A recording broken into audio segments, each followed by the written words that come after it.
오늘 우리에게 주시는 말씀은 구약성경 역대하 1장 1절에서 13절 말씀입니다. 역대하 1장 1절부터 13절입니다. 제 성경은 656쪽에 있습니다.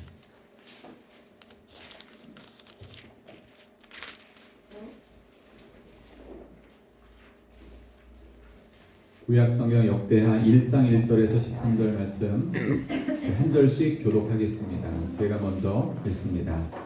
다윗의 아들 솔로몬의 왕위가 견고하여 가며 그의 하나님 여호와께서 그와 함께하사 심히 창대하게 하시니라.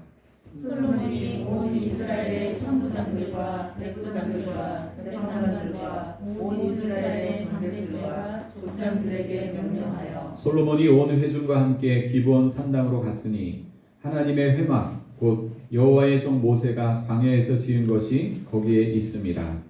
다윗이 전에 예루살렘에서 하나님의 궤를 위하여 장막을 쳐두었으므로 그 궤는 다윗이 이미 기르다 여아림에서부터 그것을 위하여 준비한 곳으로 메어올렸고 옛적에 훌의 손자 우리의 아들 부살렐이 지은 놋제단은 여호와의 장막 앞에 있더라. 솔로몬이 회중과 더불어 나아가서 여호와 곧 회막 앞에 있는 그 제단에 솔로몬이 이르러 그 위에 1000마리 희생으로 번제를 드렸더라. 그날 밤에 하나님이 솔로몬에게 나타나 그에게 이르시되 내가 내게 무엇을 주랴 너는 구하라 하시니 솔로몬이 하나님께 말하되 주께서 전에 큰 은혜를 내 아버지 다윗에게 베푸시고 내가 그를 대신하여 왕이 되게 하셨사오니 여호와 하나님이여 원하건대 주는 내 아버지 다윗에게 허락하신 것을 이제 굳게 하옵소서.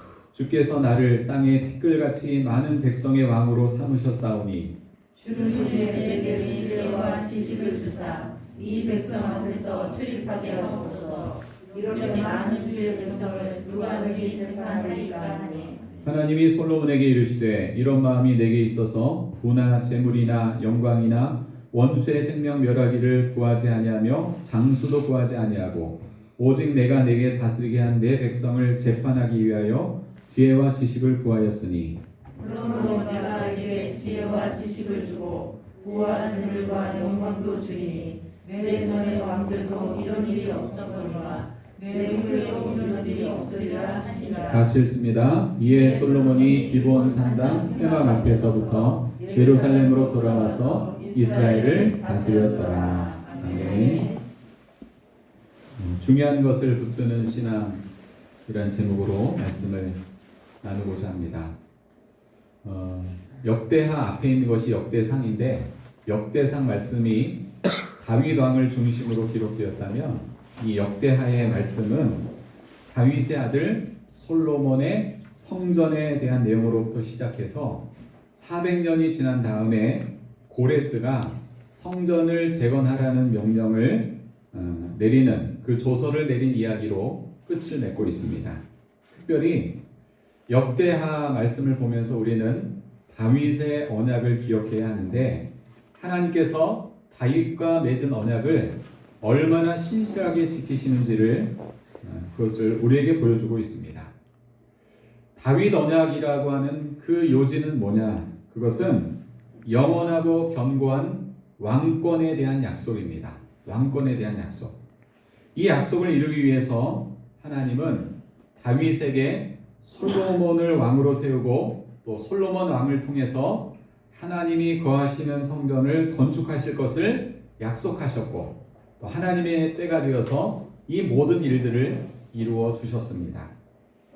그 후에 나라가 분열되었을 때에도 하나님은 다윗에게 했던 그 언약을 지키시기 위해서 그의 자손들을 위기 때마다 구원해 주셨고 다윗의 자손들이 하나님을 배반했을 때에도 그의 신실하심을 버리지 않았습니다.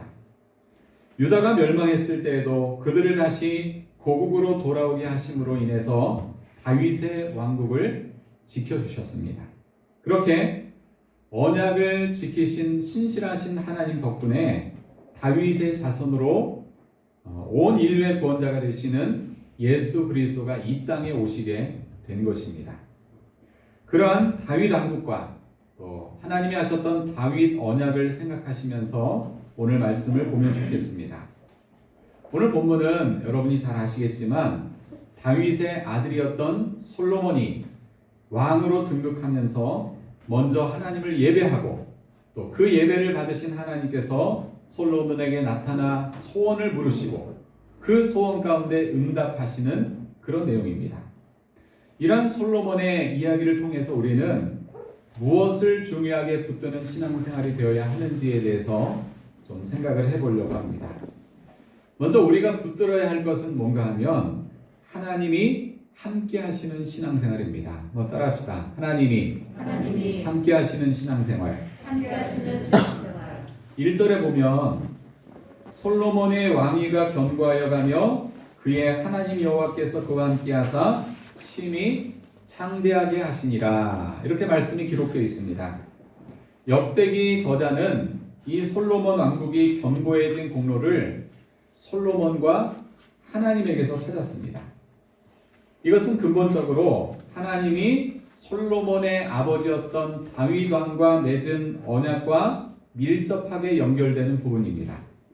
다시 말하면 솔로몬 왕국이 이스라엘의 역사 가운데 가장 견고할 수 있었던 두 가지 이유는 뭔가 하면 첫 번째로 솔로몬 왕 스스로가 왕국을 견고하게 했기 때문입니다. 솔로몬의 공로가 분명히 있어요. 그 다음에 궁극적으로 두 번째는 뭔가 하면 하나님이 솔로몬과 함께 하셨기 때문입니다. 함께 하시는 하나님의 역사가 없었으면 솔로몬 왕국은 그렇게 번성을 누릴 수가 없었습니다. 솔로몬의 왕위는 처음부터 굉장히 견고했는데요.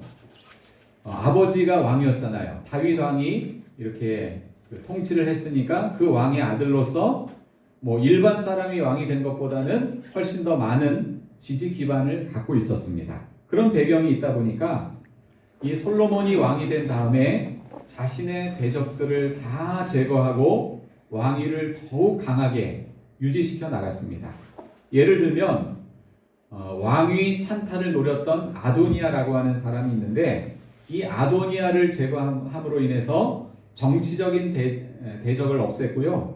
그 다음에 아도니아의 음모에 가담했던 제사장이 있는데 아비아달 제사장이 있습니다. 이 아비아달 제사장을 파면을 시키고 새로운 제사장으로 사독이라고 하는 제사장을 세웠습니다.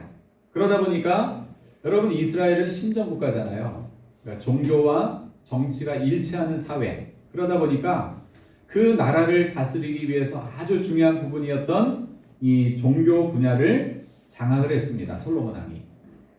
또한 다윗 왕 시대에 아주 막강한 힘을 갖고 있어서 왕권을 가지고도 함부로 어떻게 다룰 수 없었던 군대 장관 요압이라고 하는 인물이 있는데 이 인물도 솔로몬 왕 때에 처치를 했고요. 다윗을 저주했던 시므이라고 하는 사람도 솔로몬이 제거를 했습니다. 어떻게 보면 굉장히 무섭지만 또 한 나라의 왕으로서 그 나라가 하나님의 뜻에 맞게 또 평화롭게 그 나라를 이끌어가기 위해서는 이런 정적 제거의 작업이 필요했습니다. 그래서 왕권을 위협하는 세력을 솔로몬 왕이 제거함으로 인해서 왕권을 자연적으로 견고하게 만들었습니다. 이처럼 솔로몬의 왕위가 견고해질 수 있었던 데에는 여러 가지 정치적이고 경제적인 요소들이 작용한 것이 사실이지만 궁극적으로는 뭐 때문이죠? 하나님께서 솔로몬 왕과 함께 하셨기 때문입니다. 아멘. 하나님은 인간의 모든 역사를 주관하시고 또 이스라엘 나라도 세우시고 왕도 세우시고 끌어내리기도 하시고 이 모든 일의 주관자가 되시기 때문에 모든 환경을 통해서 솔로몬 왕을 도우셨습니다. 실제로 하나님은 솔로몬의 왕위를 이스라엘의 모든 왕들보다 뛰어나게 하셨는데 거의 여러분 이스라엘의 고대 역사 속에서 다윗 왕 때하고 솔로몬 왕 때가 가장 큰 전성기로 보고 있습니다. 그렇게 하나님은 솔로몬 왕을 이스라엘의 수많은 왕들보다 뛰어나게 하셨는데 결국은 이것을 통해서 하나님의 함께 하심의 축복이 어떤 것인지를 볼 수가 있습니다.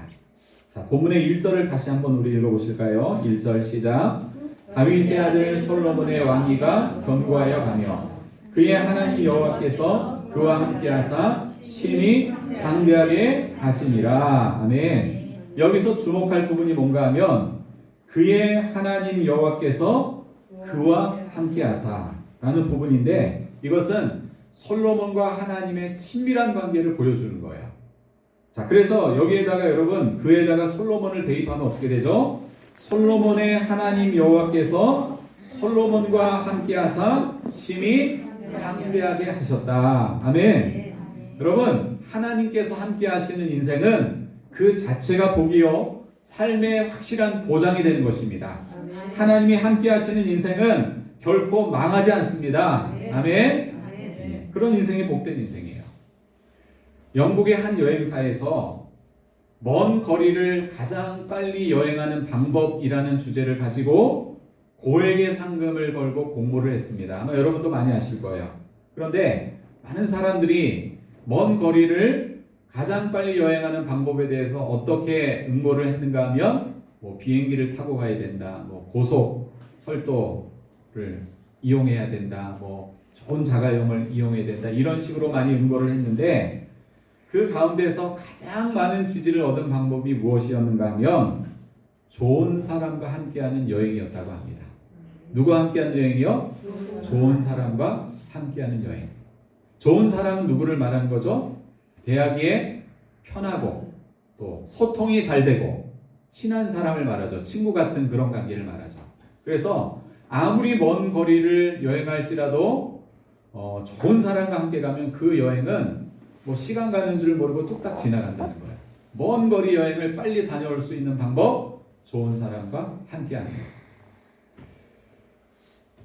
그렇습니다. 여러분, 우리가 지금 살고 있는 시대가 100세 시대이죠, 그죠? 근데 지금 막 태어나고 있는 자녀들은 의학적이나 여러 가지 데이터를 볼 때 120세 이상을 살 것이다. 뭐 어떤 경우는 130세까지도 보고 있는데, 그렇게 우리의 인생의 시간이 길어진 요즘에 여러분은 이 긴 인생의 시간을 누구와 동행하며 살고 싶으십니까? 물론 사랑하는 남편이 옆에 있죠. 사랑하는 아내가 옆에 있죠. 사랑하는 가족들이 있죠. 그렇지만 근본적으로 우리 인생은 우리의 왕이 되시는 하나님과 함께하는 인생이 되어야 할 줄로 믿습니다. 아멘. 제가 며칠 전에 노인 자살에 관한 강의를 준비하다가 몇 년 전에 방영됐던 여유만만이라고 하는 이 프로를 유튜브로 부분적으로 찾아봤습니다. 거기 보니까 여러분 탤런트 전원주 씨 아시죠? 전원주 씨. 깔깔거리고 막 잘 웃으시는 분. 그 다음에 정신건강의학과 전문의 그 송수식 박사님이라고 혹시 아세요? 연세 드신 분인데 아침마당에도 자주 나오시고 말씀도 잘 하시는 그런 분인데, 그분이 나온 거예요. 전원주 씨하고 송수식 박사님이 나왔는데 두 사람 모두 어떤 공통점이 있는가 하면 배우자를 먼저 떠나보내고 혼자 살고 있었습니다. 그런데 홀로 남겨진 인생이 얼마나 어렵고 힘든지, 외롭고 힘든지 어떨 때는 두렵기도 하다라는 고백을 했습니다. 그래서 뭐 밖에 일이 있어서 나갔다가 밤늦게 들어와서 불을 켜고 딱 들어오면 너무 무섭다는 거예요. 그래가지고 전원주 씨는 그 집 중에서도 가장 어두운 방에 가서 그냥 눕는다는 거예요. 무서우면 좀 불을 켜놔야 되는데 가장 어두운 곳에 가서, 그러니까 쓸쓸함과 외로움과 홀로됨의 이 비참한 고통, 이런 것들이 너무 힘들다라는 고백을 했습니다. 배우자든 또 친구이든 항상 내 곁에 있으면 좋겠지만 우리는 모두 연약하고 부족한 인간인지라 어느 날 갑자기 그들이 내 곁을 떠나갈 수도 있고 또 그들이 나를 버릴 수도 있습니다. 그리고 설령 그들이 내 곁에 항상 있다 할지라도 나의 모든 필요를 채워줄 수는 없습니다.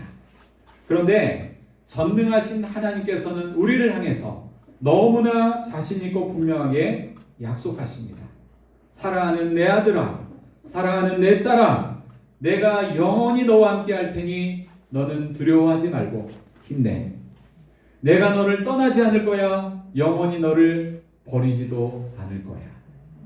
여러분의 남은 생애가 가장 좋은 친구 되시는 주님과 친밀히 동행하는 인생 되시기를 축원합니다.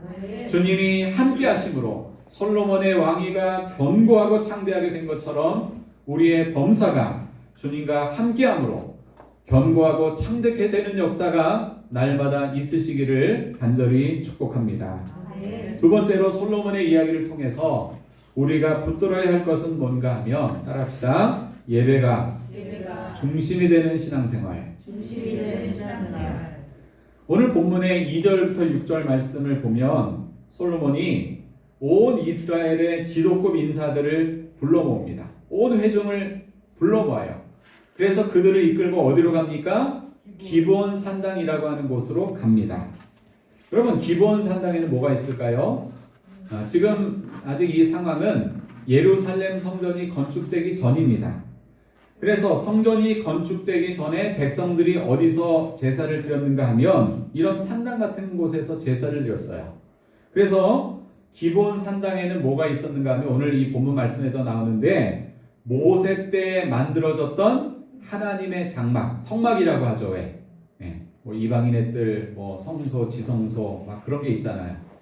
그다음에 언약궤가 있고 그런 모세 시절에 만든 그 여호와의 성막이 그 기브온 산당 안에 있었습니다. 그래서 솔로몬은 회중들과 함께 그 기브온 산당에 가서 하나님을 찾았고 장막 앞에 있는 놋제단 위에서 1000마리 희생의 번제를 드렸다. 이렇게 성경에 기록되어 있어요.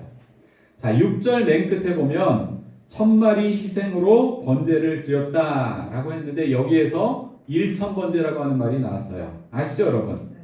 근데 여기서 뭐 아시는 분은 아시겠지만 우리가 오해하지 말아야 할 게 있습니다. 기독교 서점에 가면 여러 종류의 헌금 봉투가 있는데 그 중에 1000번제라고 하는 헌금 봉투도 있어요. 1000번제. 이 시중에 나와 있는 이 1000번제 헌금의 용도는 뭔가 하면 헌금을 드릴 때 한 번, 두 번, 세 번, 네 번 해가지고 1000번의 횟수를 맞춰가지고 이 헌금을 하나님 앞에 드리는 거예요. 이게 시중에 나와 있는 1000번제 봉투 헌금입니다. 그런데 오늘 본문 6절에서 말씀하는 1000번제는 뭔가 하면 횟수로 1000번에 걸쳐 드렸다는 말이 아니라 한꺼번에 동시에 1000마리의 제물을 주님 앞에 드렸다는 겁니다. 그러니까 여러분 이게 띄어쓰기의 차이예요. 1000번제 있잖아요. 1000번 제 이렇게 하면은 이게 이제 횟수로 1000번이 되고 1000마리의 번제하면 제사의 5대 방법 가운데 하나를 말하는 거예요. 태워서 드리는 제사, 이게 번제거든요. 근데 이제 이거를 사실 예전에는 지금보다도 무지했잖아요. 신앙생활 할 때. 뭐 목사님들도 이렇게 신학을 별로 안 했고 성경도 잘 모르고 그냥 뭐 뜨거운 가슴으로 이렇게 목회를 하고 말씀을 전하고 또 성도들도 이제 그걸 그대로 듣다 보니까 여기에 대한 큰 오해가 있었어요. 띄어쓰기 차이로 인해서 여러분 이 의미가 완전히 달라지게 된 겁니다. 그래서 여러분 1000번제가 뭐라고요? 횟수로 1000번이 아니라 한 번에 1000마리의 제물을 주님 앞에 드리는 제사, 이게 1000번제입니다. 그래서 이제 과거에 우리 교회에서 신앙생활 했던 분 중에도 사실은 제가 이제 그거를 다 알고는 있지만 또 우리 한국인들의 또 한국 성도들의 마음이 또 아주 애잔한 마음이 있잖아요. 그래서 뭔가 하나님 앞에 이렇게 1000번에 이렇게 작정을 하면서 기도하면서 예물을 드리려고 그렇게 하는 분도 있었는데 사실 이제 그거를 얘기해주고 싶었는데 또 그렇게 얘기하기는 또 그렇더라고요. 현실적으로는 왜냐하면 주님을 향해 사모하는 마음으로 그렇게 하는 거니까 그 마음의 중심과 또 정성이 있기 때문에 이거는 성경적으로 옳지 않습니다라고 제가 말은 못하지만 엄밀히 말하면 이거는 횟수를 말하는 번제가 아니라고 하는 것입니다. 여러분 한번 생각해 보세요. 당시의 제사법을 따라서 1000마리의 짐승을 번제로 한꺼번에 드리려면 어느 정도의 기간이 필요한가 하면 적어도 일주일 이상의 시간이 필요했다고 합니다. 여러분 이게 다 막 동물의 각을 떠가지고 뭐 내장 발려내고 이렇게 불에 태워드리는 이 제사를 준비하는 것이 장난 아닙니다. 쉬운 일이 아니에요. 지금 솔로몬이 이스라엘의 왕이 되어서 감당해야 할 일들이 얼마나 많았겠습니까? 그리고 얼마나 마음이 급하고 분주했겠습니까? 그런데 번제를 준비하는 데만 일주일 이상이 걸리는 이 느리고 번거로운 일을 진행하는 이유는 무엇입니까? 이것이 하나님을 향한 솔로몬의 마음이고 열정이고 헌신이었기 때문입니다. 솔로몬이 온 회중을 불러 모으고 1000마리나 되는 짐승을 잡아 일주일 이상이나 제물을 준비하여 제사 드린 것은 하나님께 드리는 이 예배를 이스라엘 공동체의 중심으로 삼기 위해서입니다. 또한 아버지 다윗 왕의 업적과 그 신앙 유산을 이어받아 왕으로서 자기는 축복된 시작을 하고 있지만 앞으로 이스라엘 나라를 이끌어 가실 분은 인간 왕이 아니라 오직 하나님뿐임을 신앙 고백하고 있는 거예요. 1000번제를 통해서 신앙 고백을 하고 있는 겁니다. 그래서 이 모든 왕으로서 통치 과정을 하나님께서 주관하시고 이끌어 주시도록 기도하는 마음으로, 사모하는 마음으로 이 예배를 솔로몬은 드리고 있는 것입니다. 구약 시대에 비하면 오늘날 우리의 예배는 너무나 쉽고 간단합니다. 많은 크리스찬들이 일이 있으면 예배는 얼마든지 빠질 수 있다는 의식을 갖고 있고, 예배에 와도 어떻게든 1시간만 참으면 집에 갈 수 있다는 그런 생각을 갖습니다. 게다가 오늘날 유행하고 있는 이 코로나는 예배 드리지 못하는 것에 대한 부담을 공식적으로 덜어줍니다. 구약시대의 이스라엘 백성들이 드렸던 그 예배 현장은 한마디로 거대한 도살장과 같습니다.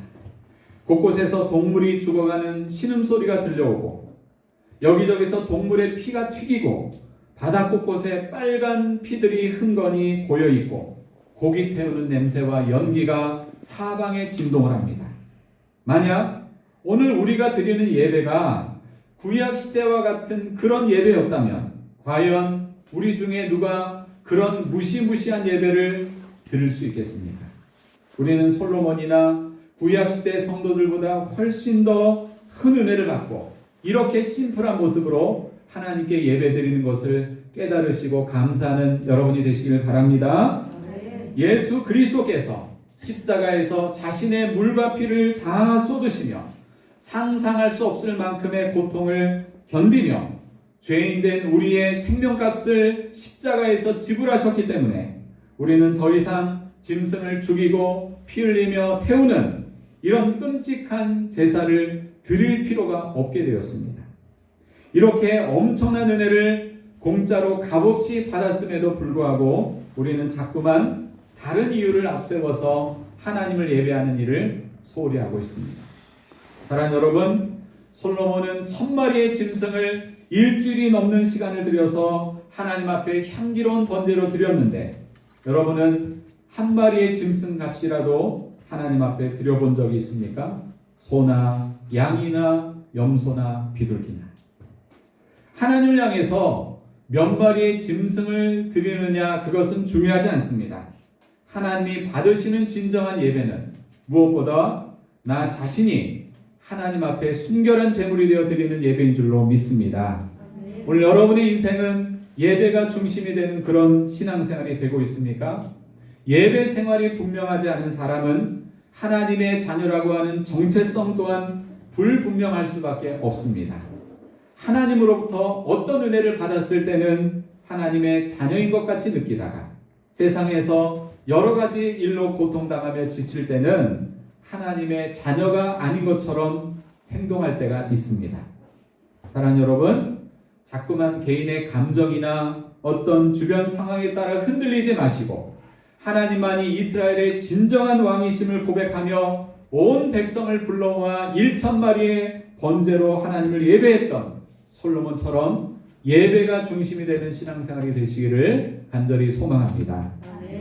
마지막으로 우리가 이 솔로몬의 이야기를 통해서 붙들어야 할 것은 뭔가 하면 따라합시다. 합당한 것을 구하는 신앙생활. 자, 본문의 10절 말씀을 같이 읽겠습니다. 주는 이제 내게 지혜와 지식을 주사 이 백성 앞에서 출입하게 하옵소서. 이렇게 많은 주의 백성을 누가 능히 재판하리까 하니. 자, 1000번제를 받으신 하나님이 솔로몬에게 나타나 그의 소원을 물으셨죠. 그러자 솔로몬은 하나님이 주신 이 왕의 사명을 잘 감당하기 위해서 필요한 것을 구합니다. 어떤 것을 구했죠? 하나님의 마음을 따라서 이 백성들을 잘 분별하고 재판할 수 있도록 하나님이 내게 지혜를 주세요, 지식을 주세요. 이것은 하늘의 지혜와 지식을 말하는 거예요. 만약 우리가 솔로몬처럼 소원을 말해보라는 주님의 음성을 들었다면 여러분은 어떤 이야기를 하실 것 같으세요? 하나님, 저는 다른 거 다 필요 없습니다. 하나님 한 분만으로 충분합니다. 이렇게만 대답하실 거예요? 이렇게만 대답하기는 조금 아쉬움이 남죠? 이게 어떻게 온 기회인데, 알라딘의 마술램프 안에서 나온 요정처럼 우리가 뭔가 이렇게 하나님 앞에 간절한 이 현실적인 그 소원을 말할 거예요. 여러분 이야기할 거예요?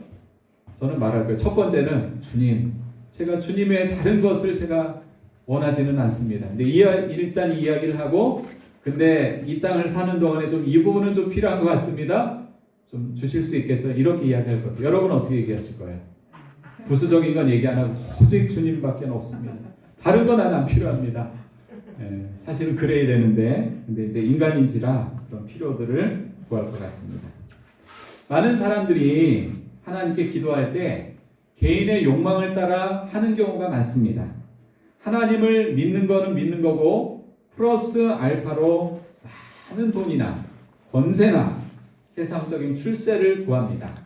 물론 우리는 그것이 하나님 보실 때 악한 것이 아니라면 얼마든지 하나님 앞에 구할 수 있습니다. 그러나 하나님과 나와의 관계에서 혹은 하나님이 있게 하신 내 삶의 자리에서 가장 중요한 부분을 우선순위에 놓고 기도할 때 하나님은 그 기도를 기뻐 받으시고 응답해 주십니다. 솔로몬의 간구는 자신의 어떤 이기적인 탐심을 이루기 위해서 한 것이 아니라 하나님의 영광을 이루기 위한 하나님 중심의 간구였습니다.